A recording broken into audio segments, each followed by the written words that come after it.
días, mi nombre es Dulce Ávila y vamos a presentar algunas propuestas de los artículos constituyentes, en el que mi equipo está conformado por un constituyente ponente, Alondra, y un constituyente que debate las propuestas, Enrique. Título primero, Derechos humanos y sus garantías. El artículo primero habla en el que los Estados Unidos mexicanos, todas las personas gozarán de los derechos humanos reconocidos en esta constituyente y en los tratados internacionales en los que los Estados Unidos mexicanos se apartan.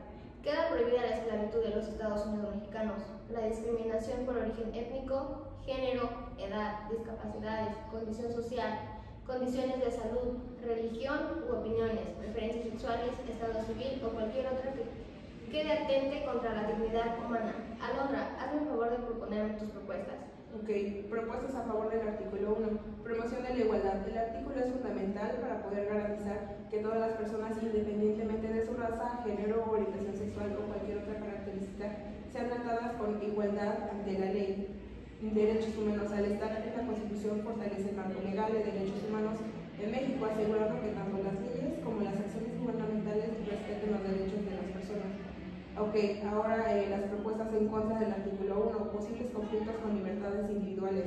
Otros podrían pensar que el artículo es un afán de garantizar la igualdad, podrían entrar en conflicto con la igualdad de expresión, religión, equidad de género, especialmente si se usan esas libertades para criticar o diferir de determinadas ideas o grupos. Desajustes con normas internacionales. Algunas podrían señalar que si bien México firmó tratados internacionales, la implementación práctica de estos derechos a veces no es eficaz y a veces no son tan rápidas como se espera. Desigualdades persistentes. A pesar de la prohibición de la discriminación en la práctica, sigue existiendo una gran desigualdad en muchos sectores de la sociedad, lo que podría hacer que algunas piensen que los artículos no es suficientemente para abordar posibles conflictos arraigados. Constituyente. Ahora hablaré del artículo 1. El artículo 1 de la Constitución de México representa un pilar fundamental en la lucha por la igualdad y la no discriminación, pero su efectividad depende de la implementación y de la voluntad política para erradicar las desigualdades profundas que aún persisten en la sociedad. Mientras que las propuestas a favor subrayan su importancia en la creación de un marco legal de derechos humanos y en la promoción de la igualdad, las propuestas en contra señalan los restos prácticos para lograr una igualdad real, especialmente debido a las tensiones con libertades individuales y la persistencia de desigualdades sociales. Bien, ahora cabe mencionar que las disposiciones para este tipo de artículo son verdaderamente cruciales, puesto que la verdadera efectividad de este artículo depende de la implementación básica y práctica en las que las desigualdades sociales se profundan y tienen tensiones que son las libertades individuales. Asimismo, teniendo un esfuerzo conjunto que incluye en las reformas estructurales, cambios culturales y además de garantizar que las políticas sean alineadas con los derechos establecidos. Mencionando otro artículo, nos dice el artículo 3 que toda persona tiene derecho a la educación. La educación será gratuita, al menos en las etapas elementales y fundamentales. La educación debe ser orientada al pleno desarrollo de la personalidad humana y al fortalecimiento del respeto a los derechos humanos y a las libertades fundamentales. Alondra, dime tus propuestas a favor, por favor. Okay, las propuestas a favor sobre la educación, educación gratuita y universal en todos los niveles, acceso a tecnología, recursos modernos para mejorar el aprendizaje, capacitaciones continuas para los docentes, educación inclusiva para todos, sin discriminación y un aumento de inversión pública en educación. Ahora bien, las propuestas en contra, autonomía de los centros educativos argumentando que los enfoques centralizados limitan la flexibilidad, los sistemas educativos uniformes que no consideran las diferencias culturales y las sociales, carga fiscal elevada para los gobiernos por la educación gratuita, privatización de la educación como opción para mejorar la calidad mediante la competencia. Eficiencia educativa, enfocándose en mejorar la distribución de los recursos para obtener mejores resultados. Enrique. Claro, pero las propuestas a favor de la educación promueven la igualdad de oportunidades, tal cual como lo mencionas, y la mejora continua del sistema educativo, destacando la importancia de una educación gratuita, accesible, inclusiva y de calidad, Sin embargo, las propuestas en contra alertan sobre posibles limitaciones en la flexibilidad de los sistemas educativos, la carga fiscal que implica la educación gratuita y la necesidad de abordar la eficiencia y la calidad del sistema, surgiendo que la competencia mediante la privatización podría ser una alternativa para mejorar la calidad educativa. Sí, claro, yo estoy a favor de las propuestas en las que menciona Alondra, en las primeras, porque la educación para mí es buscar el crear un entorno inclusivo y equitativo.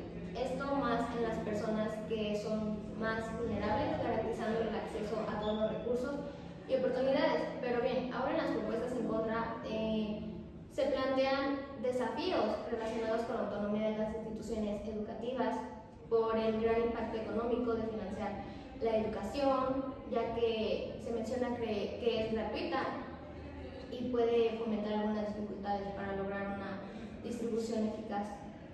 Igual, es un conjunto de perspectivas que subrayan la importancia de encontrar un equilibrio entre la igualdad del acceso, la calidad educativa y la sostenibilidad financiera del artículo.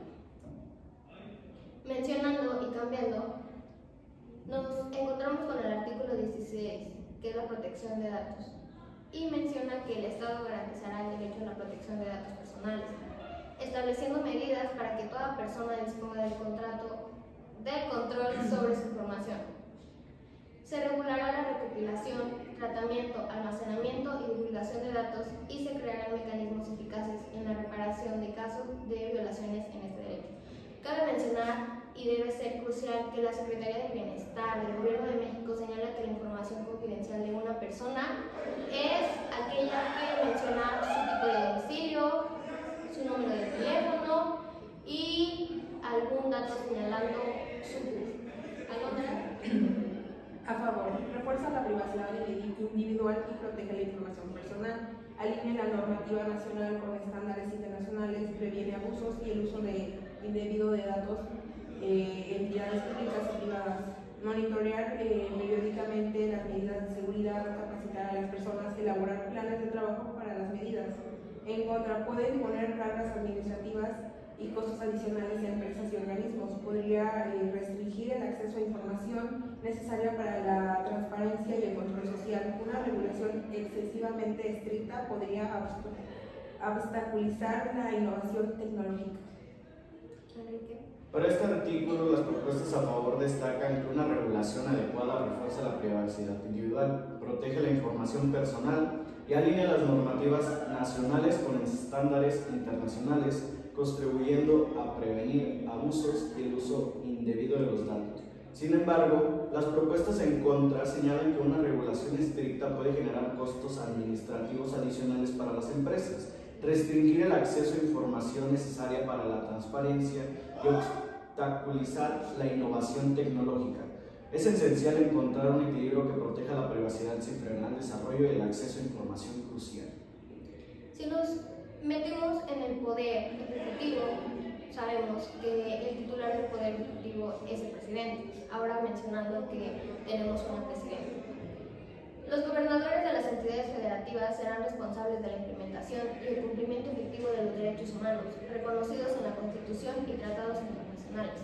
Asimismo, se creará un órgano autónomo con facultades de supervisión y sanción sobre las omisiones y violaciones en los derechos como parte de la administración pública.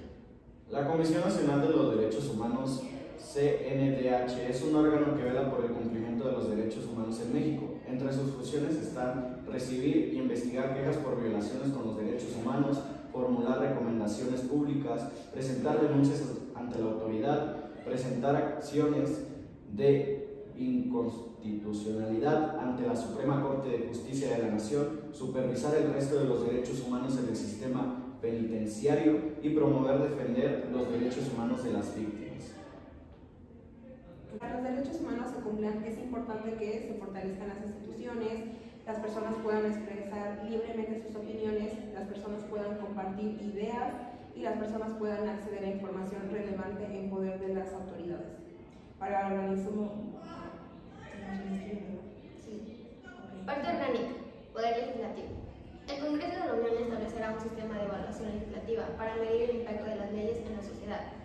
En esto, ministros garantizarán la participación ciudadana mediante mediante las consultas públicas vinculantes en la creación y modificación de leyes que afectan todo tipo de derechos fundamentales para la reactivación y el control del Poder Ejecutivo. Coordinación entre gobiernos estatales y federal. Se crea el Consejo de Coordinación para el Desarrollo Nacional integrado por representantes del gobierno federal, estatales y municipales, con el objetivo de planificar políticas públicas conjuntas en seguridad, desarrollo económico, protección ambiental y derechos humanos. Dicho consejo tendrá capacidad de emitir acuerdos vinculantes con mecanismos de seguimiento y rendición de cuentas. Votación. Ahí es la votación de hoy.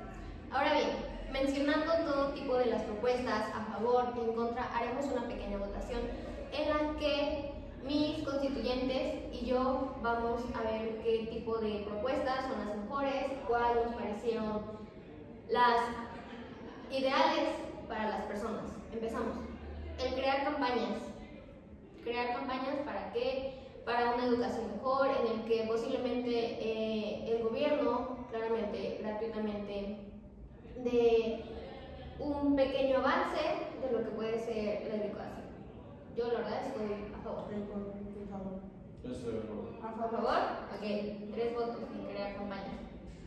El fomentar recursos del gobierno para que las personas que estén en vulnerabilidad tengan mejor apoyo, esto mencionando en la salud, en la economía, tener un mejor empleo con mayor facilidad. También totalmente estoy a favor. A favor. Okay. El restringir datos personales.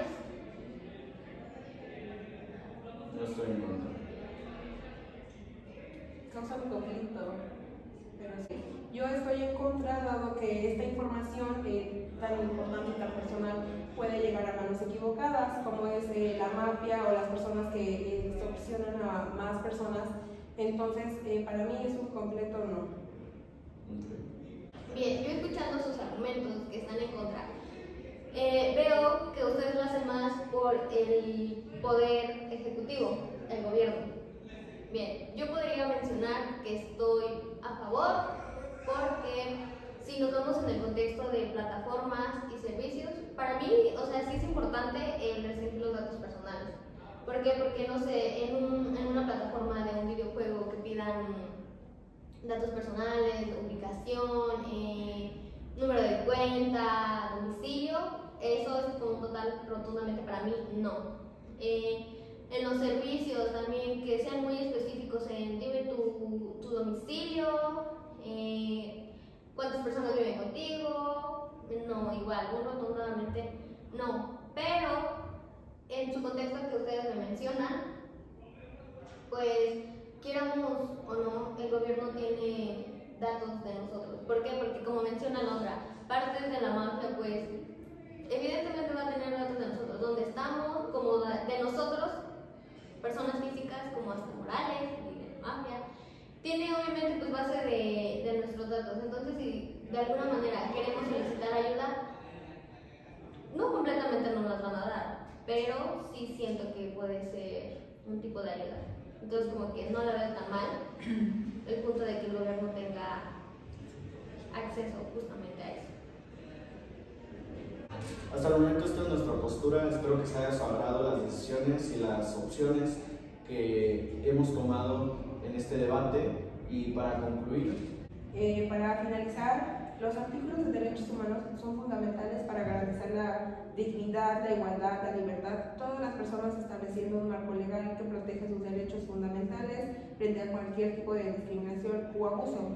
Aunque estos derechos están consagrados a nivel internacional y en las constituciones en diversos países, su efectividad depende de la implementación práctica y del compromiso de los gobiernos para asegurar que se respeten y se promuevan en la vida cotidiana. La lucha por los derechos humanos continúa, siendo un proceso dinámico que requiere de colaboración global, la sensibilización y el fortalecimiento de las instituciones encargadas de sus protecciones. See the man who won't stay, fear me.